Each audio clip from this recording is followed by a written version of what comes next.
अस्सलाम वालेकुम। Union executive की बात चल रही है। तो अभी तक हमने यूनियन एग्जीक्यूटिव में थोड़ा सा प्रेसिडेंट के बारे में पढ़ना है, जबकि हमने एक तो प्रेसिडेंट पढ़ना है, यहाँ पे वाइस प्रेसिडेंट पढ़ना है, ठीक, प्राइम मिनिस्टर और काउंसिल ऑफ मिनिस्टर्स पढ़ना है। प्रेसिडेंट के बारे में हमने थोड़ा सा पढ़ा है, जैसे कि प्रेसिडेंट एक कॉन्स्टिट्यूशनल हेड है, ठीक, और प्रेसिडेंट एक नॉमिनल एग्जीक्यूटिव है। और उसके बाद हमने पढ़ा था कि जो प्रेसिडेंट है, president is the head of the state, ठीक। एक और सवाल बन सकता है यहाँ पे कि हिंदुस्तान में हेड ऑफ द स्टेट किसको कहा जाता है। तो याद रखना, हिंदुस्तान में head of the state president को कहा जाता है, और जो प्राइम मिनिस्टर है, prime minister is the head of the government, ठीक। हेड ऑफ द गवर्नमेंट याद रखना है, head of the government prime minister है और head of the state president है, ठीक। तो अभी तक हमने प्रेसिडेंट के बारे में थोड़ा सा पढ़ा है, जैसे प्रेसिडेंट को इलेक्ट कैसे किया जाता है, ठीक है, या बाकी चीजें हमने प्रेसिडेंट के बारे में पढ़ी है आज तक। अभी हमने क्या पढ़ना है, अभी हमने बात कर रहे हैं कि प्रेसिडेंट की क्वालिफिकेशन क्या है, ठीक। What are the qualifications to become the president of India. Hindustan का प्रेसिडेंट बनने के लिए एक आदमी के पास कौन सी क्वालिफिकेशन होनी चाहिए। याद रखना, the qualifications of president are mentioned in Indian constitution under article 58।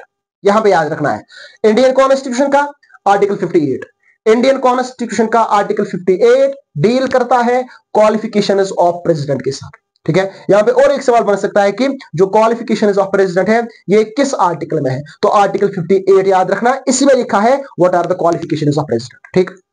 तो सबसे पहली क्वालिफिकेशन क्या लिखी हुई है प्रेसिडेंट के लिए, आर्टिकल 58 में सबसे पहली क्वालिफिकेशन लिखी गई है कि the person who wants to become the president of India. एक ऐसा आदमी जो हिंदुस्तान का प्रेसिडेंट बनना चाहता है, वो कम से कम होना चाहिए हिंदुस्तान का सिटीजन, ठीक है ना। एक ऐसा आदमी जो हिंदुस्तान का प्रेसिडेंट बने, ठीक। हिंदुस्तान का प्रेसिडेंट बनने से पहले एक आदमी को याद रखना है कि वो हिंदुस्तान का सिटीजन होना चाहिए, ठीक है ना। तो not only the president of India, Hindustan का सिर्फ प्रेसिडेंट ही नहीं, बल्कि अगर हिंदुस्तान का कोई जज है, ठीक है ना, सुप्रीम कोर्ट का जज है, कोई हाई कोर्ट का जज है, ठीक, कोई लोकसभा का मेंबर है, कोई राज्यसभा का मेंबर बनना चाहेगा, कोई स्टेट लेजिस्लेचर का मेंबर बनना चाहेगा, उनके लिए भी राज ने पहले यह है कि ये मेंबर्स बनने से पहले, लोकसभा का मेंबर बनने से पहले, राज्यसभा का मेंबर बनने से पहले उसको बनना होगा हिंदुस्तान का सिटीजन, ठीक है। तो गर्ज कहने का ये कि एक ऐसा आदमी जो हिंदुस्तान का ये प्रेसिडेंट बनना चाहेगा, सबसे पहले वो हिंदुस्तान का सिटीजन होना चाहिए, और उसके बाद वो आगे हिंदुस्तान का प्रेसिडेंट बन सकता है, ठीक है ना। तो सबसे पहली क्वालिफिकेशन जो इंडियन कॉन्स्टिट्यूशन के आर्टिकल 58 में लिखी गई है, वो यही लिखी गई है, a person who wants to become the president of India must be the citizen of India first, ठीक। उसके बाद दूसरी क्वालिफिकेशन हिंदुस्तान के प्रेसिडेंट की यह है कि वो उसकी एज कम से कम 35 ईयर्स की होनी चाहिए, ठीक है ना। The person who wants to become the president of India, ठीक है, कोई भी जो हिंदुस्तान का सिटीजन ये प्रेसिडेंट बनना चाहेगा, ठीक है, तो याद रखना है कि उसकी एज कम से कम 35 होनी चाहिए, ठीक। इसका मतलब 34 एज वाला, 32 एज वाला, 33 एज वाला ये हिंदुस्तान का प्रेसिडेंट जो है नहीं बन सकता, ठीक। हिंदुस्तान का प्रेसिडेंट वही बनेगा जिसकी एज कम से कम 35 होनी चाहिए। तो याद रखना, ये दो क्वालिफिकेशन है जो इंडियन कॉन्स्टिट्यूशन के आर्टिकल 58 में मेंशन हुई है। उसके बाद तीसरी क्वालिफिकेशन है, he must be qualified to be elected as a member of लोक सभा, ठीक। मतलब कि एक ऐसा आदमी जो हिंदुस्तान का प्रेसिडेंट बनना चाहेगा, ठीक है, उसके पास कम से कम इतनी क्वालिफिकेशन होनी चाहिए जितनी क्वालिफिकेशन एक लोकसभा के मेंबर के पास होती है। देखो, एक ऐसा आदमी जो प्रेसिडेंट बनना चाहता है, खौ प्रेसिडेंट की है, लेकिन याद रखना है पहले की क्वालिफिकेशन कम से कम इतनी होनी चाहिए, मिनिमम क्वालिफिकेशन इतनी होनी चाहिए जितने एक लोकसभा के मेंबर के पास होती है, ठीक है। देखिए, लोकसभा का मेंबर अभी मैंने बोला कि सबसे पहले उसको भी याद रखना है कि he must be the citizen of India, ठीक है।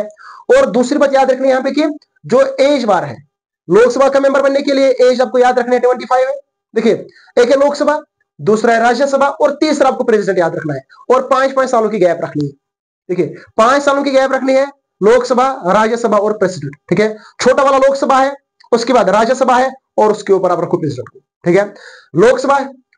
लोकसभा का मेंबर बनने के लिए 25 ईयर्स की एज होनी चाहिए, राज्यसभा का मेंबर बनने के लिए 30 ईयर्स की एज होनी चाहिए, और प्रेसिडेंट बनने के लिए 35 ईयर्स की एज होनी चाहिए, ठीक है ना। तो 5-5 सालों की गैप रखनी है, तब जाके इजीली याद रह सकता है। लोकसभा 25, राज्यसभा 30 और प्रेसिडेंट 35, ठीक। उसके बाद ये मैंने बोला था कि जो प्रेसिडेंट है, प्रेसिडेंट के पास कम से कम कितनी क्वालिफिकेशन होनी चाहिए, जितनी क्वालिफिकेशन एक लोकसभा के मेंबर के पास होगी, ठीक। उसके बाद और एक क्वालिफिकेशन है प्रेसिडेंट की जो इंडियन कॉन्स्टिट्यूशन के आर्टिकल 58 में मेंशन हुई है, इंडियन कॉन्स्टिट्यूशन की आर्टिकल 58 में मेंशन हुई है। और एक क्वालिफिकेशन वो है कि he must not hold any public office of profit under government of India और स्टेट गवर्नमेंट। एक ऐसा आदमी जो हिंदुस्तान का प्रेसिडेंट बनने के लिए तैयार हो जाए, ठीक है, बस अब मैं हिंदुस्तान का प्रेसिडेंट बनने जा रहा हूं, लेकिन याद रखना है कहीं वो कोई गवर्नमेंट जॉब मत कर रहा है।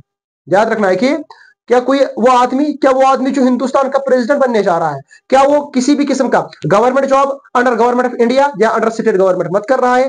अगर ऐसा है कि वो गवर्नमेंट जॉब कर रहा है, अब प्रेसिडेंट बनने के लिए जा रहा है, ठीक है ना, कोई गवर्नमेंट जॉब भी कर रहा है और अब प्रेसिडेंट बनना चाहता है, क्या करना है, प्रेसिडेंट बनने से पहले ही, प्रेसिडेंट का इलेक्शन लड़ने से पहले तो फॉर्म भरने से पहले ही आपको क्या करना होगा, आपको अपनी नौकरी छोड़ देनी होगी। बात समझ आ रही है ना? तो आप जो भी जॉब कर रहे हैं, अब अगर आप इलेक्शन लड़ना चाहते हैं, देखिए ये प्रेसिडेंट के साथ ही नहीं है, बल्कि अगर आप लोकसभा का मेंबर भी बनना चाहोगे, अगर आप राज्यसभा का इलेक्शन लड़ना चाहोगे, तो सबसे पहले क्या करना है, अगर आप कोई गवर्नमेंट जॉब कर रहे हैं तो पहले आपको गवर्नमेंट जॉब छोड़ देनी होगी, तब जाके आप किसी भी किस्म का हिंदुस्तान में इलेक्शन लड़ सकते हैं। और यहां पे बात प्रेसिडेंट की हो रही है, तो प्रेसिडेंट बनने के लिए भी आपको पहले गवर्नमेंट जॉब छोड़नी होगी, अगर आपके पास है तो।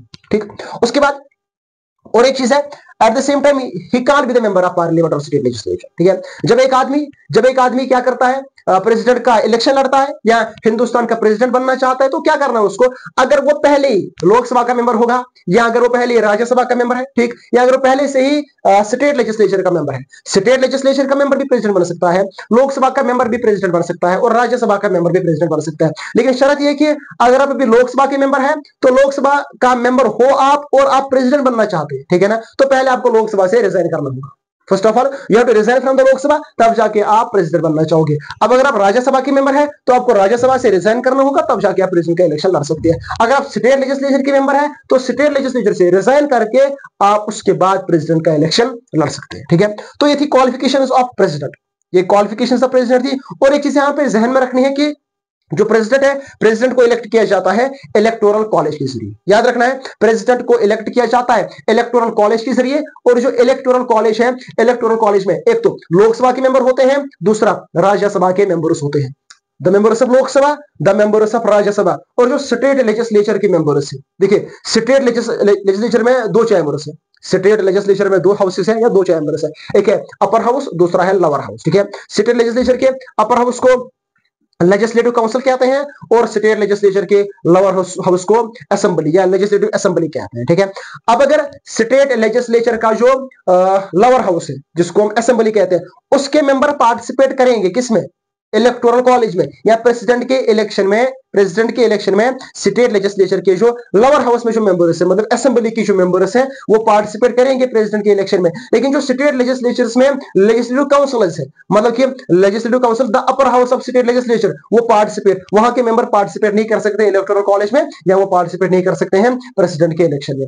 और नहीं जो यूनियन टेरिटरीज के लेजिस्लेचर्स है, यूनियन टेरिटरीज में जो स्टेट लेजिस्लेचर्स है, उनके मेंबर्स भी इलेक्टोरल कॉलेज में हिस्सा नहीं ले सकते। ठीक, और जो प्रेसिडेंट है, प्रेसिडेंट को किस इलेक्टोरल मेथड से इलेक्ट किया जाता है। देखिए ये भी और एक सवाल बन सकता है कि हिंदुस्तान में जो प्रेसिडेंट है उसको इलेक्ट किया जाता है, लेकिन किस इलेक्टोरल मेथड से। हमने दो इलेक्टोरल मेथड पढ़े हैं ना प्रीवियस वीडियोस में, एक हमने पढ़ा था first past the post system, ठीक है, और उसके बाद हमने पढ़ा था प्रोपोर्शनल रिप्रेजेंटेशन। क्या है, हिंदुस्तान का जो प्रेसिडेंट है, हिंदुस्तान के प्रेसिडेंट को चुनने के लिए first past the post system का इस्तेमाल किया जाता है या प्रोपोर्शनल रिप्रेजेंटेशन का इस्तेमाल किया जाता है। याद रखना है, हिंदुस्तान का प्रेसिडेंट बनाने के लिए यहां पे प्रोपोर्शनल रिप्रेजेंटेशन का इस्तेमाल किया जाता है। और प्रोपोर्शनल रिप्रेजेंटेशन का एक टाइप है जिसको हम कहते हैं सिंगल ट्रांसफरेबल वोट सिस्टम। उसी सिंगल ट्रांसफरेबल वोट सिस्टम का इस्तेमाल किया जाता है जब हिंदुस्तान में प्रेसिडेंट का इलेक्शन होता है। ठीक है, तो ये थे क्वालिफिकेशंस ऑफ प्रेसिडेंट। आपके साथ मिलेंगे नेक्स्ट वीडियो में, तब तक के लिए दीजिए इजाजत, अल्लाह हाफिज।